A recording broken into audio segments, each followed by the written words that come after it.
It is 4 in the morning in Minneapolis, and the temperature outside is 22 degrees below zero.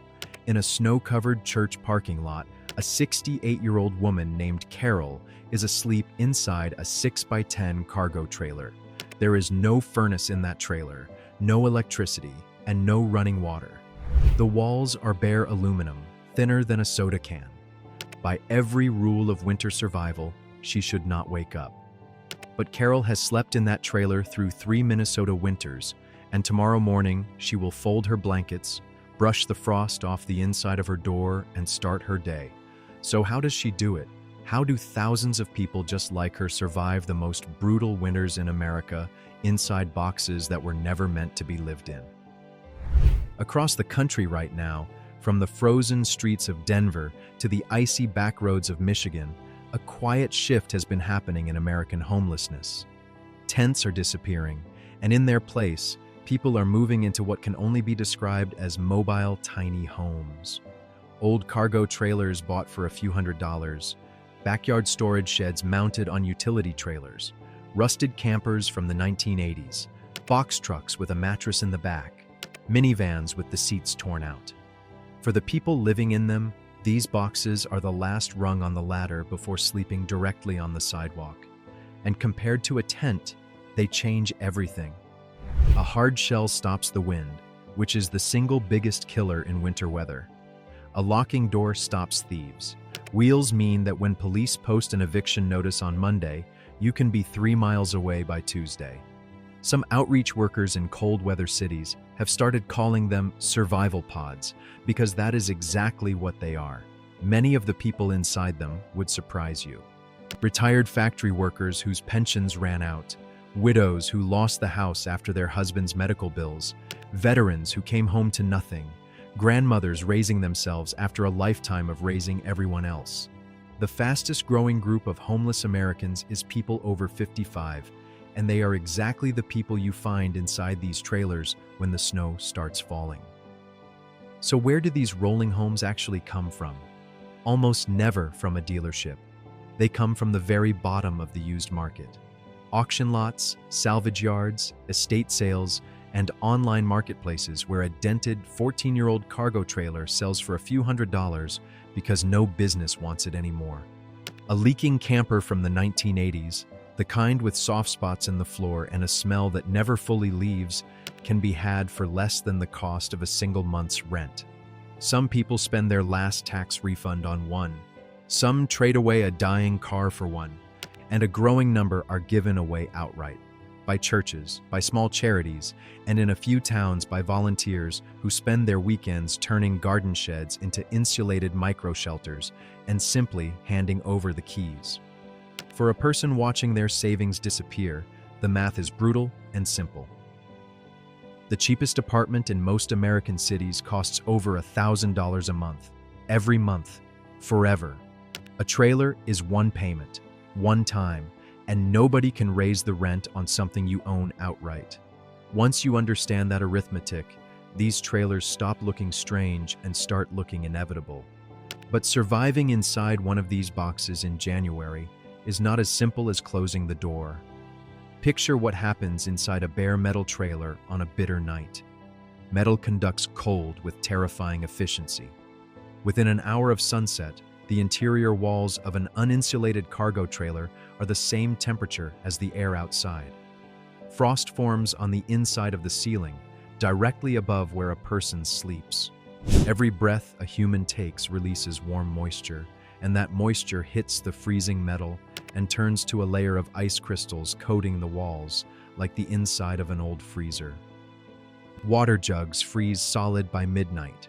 Canned food freezes and splits open. A cell phone battery, the only lifeline to family and emergency services, dies from the cold alone.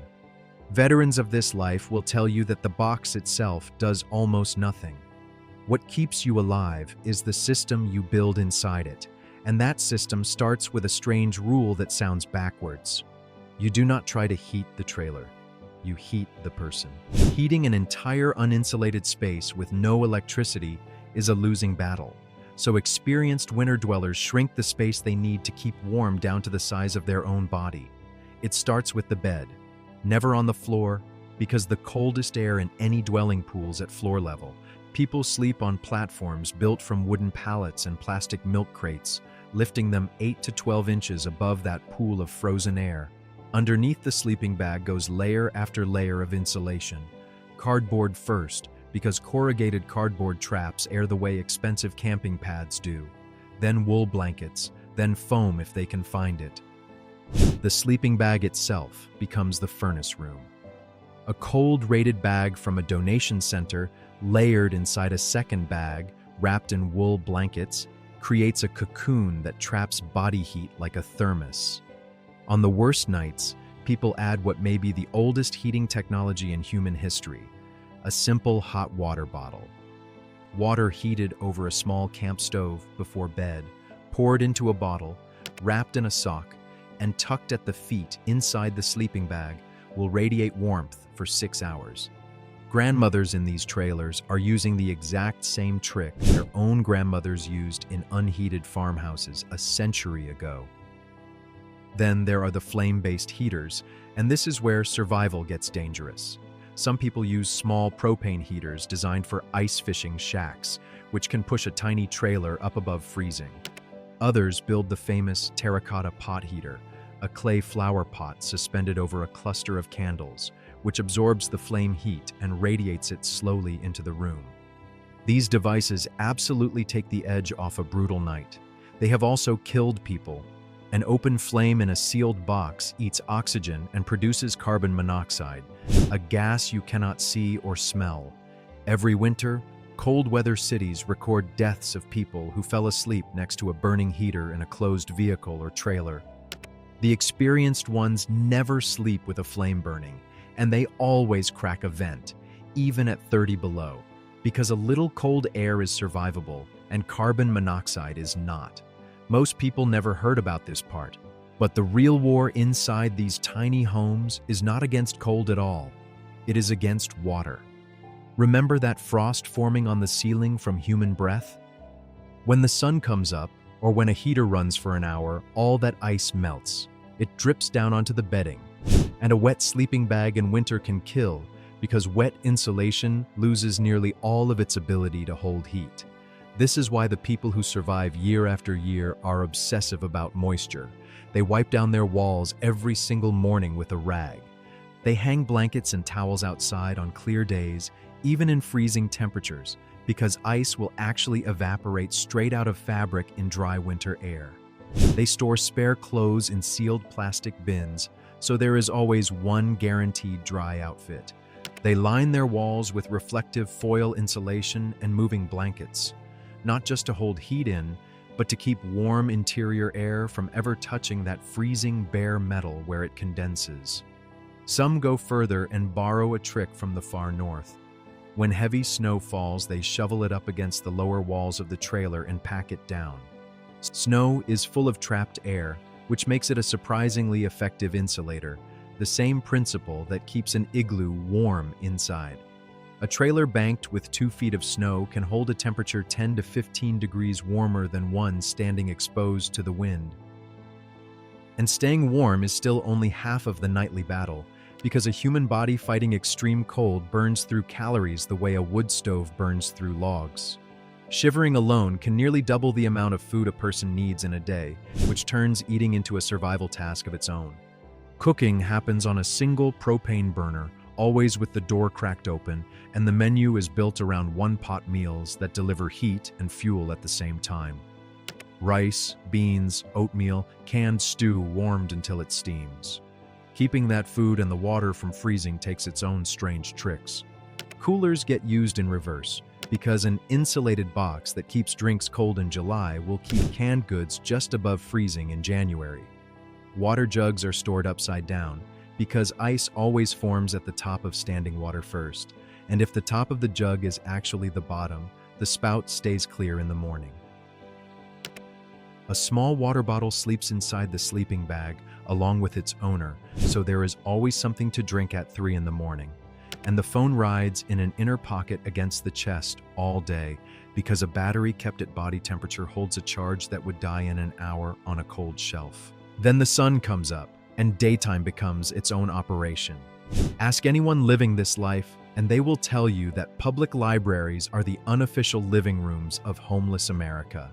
Warm, free, open to everyone, with outlets to charge a phone and a bathroom, nobody questions. Laundromats matter almost as much, because a few dollars in a commercial dryer can resurrect a damp sleeping bag that would take 3 days to dry outside. Some people keep a bare-bones gym membership for one reason only: a hot shower behind a locked door. The days are spent gathering warmth, charge, and dryness like squirrels gathering acorns, because everything collected in daylight gets spent surviving the night.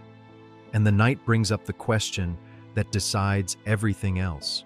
Where do you park a home that the law says is not allowed to exist anywhere? This is the nightly chess game of mobile homelessness. Park on a residential street, and a neighbor calls the police by morning. Park somewhere isolated, and you are alone if something goes wrong. And in winter, being alone is dangerous. So an entire quiet geography has developed across American cities. Churches that let 2 or 3 trailers sit in the back corner of their lot, sometimes officially, sometimes with a pastor who simply chooses not to see them. 24-hour store parking lots where an overnight vehicle blends in. Industrial streets where nobody lives to complain. And in a growing number of cities, official safe parking programs where a nonprofit opens a fenced lot at night with a porta potty, sometimes a security guard, and no questions asked. Within these lots, communities form. People watch each other's trailers. They share propane when someone runs out. They knock on doors during cold snaps to make sure everyone inside is still answering. Outreach workers will tell you that these informal check-ins save more lives every winter than almost any official program, because the deadliest thing in extreme cold is not the temperature. It is being frozen and forgotten at the same time.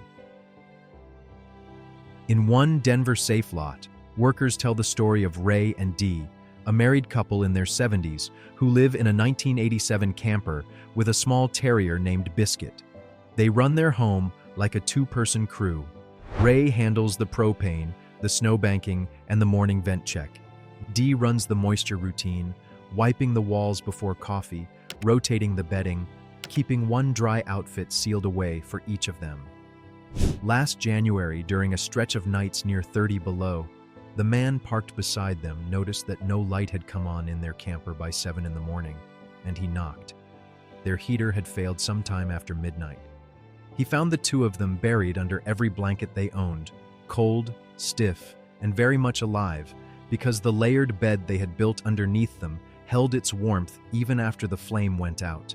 The system worked when the equipment failed, and a neighbor's knock made sure somebody was there to see it. Now, before we go further, I need to pause for a moment, because a lot of you watching are not here out of curiosity. Some of you are one missed paycheck away from a trailer like Carol's.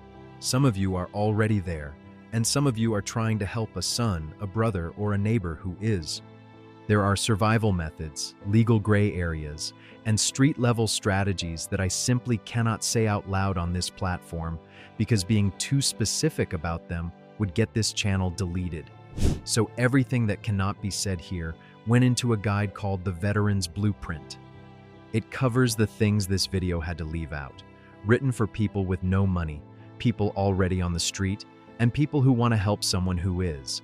If that is you, the link is in the description below, or you can scan the QR code on your screen right now. It might be the most important thing you download this year. Carol, the woman from the church parking lot in Minneapolis, has a bed waiting for her at a shelter downtown.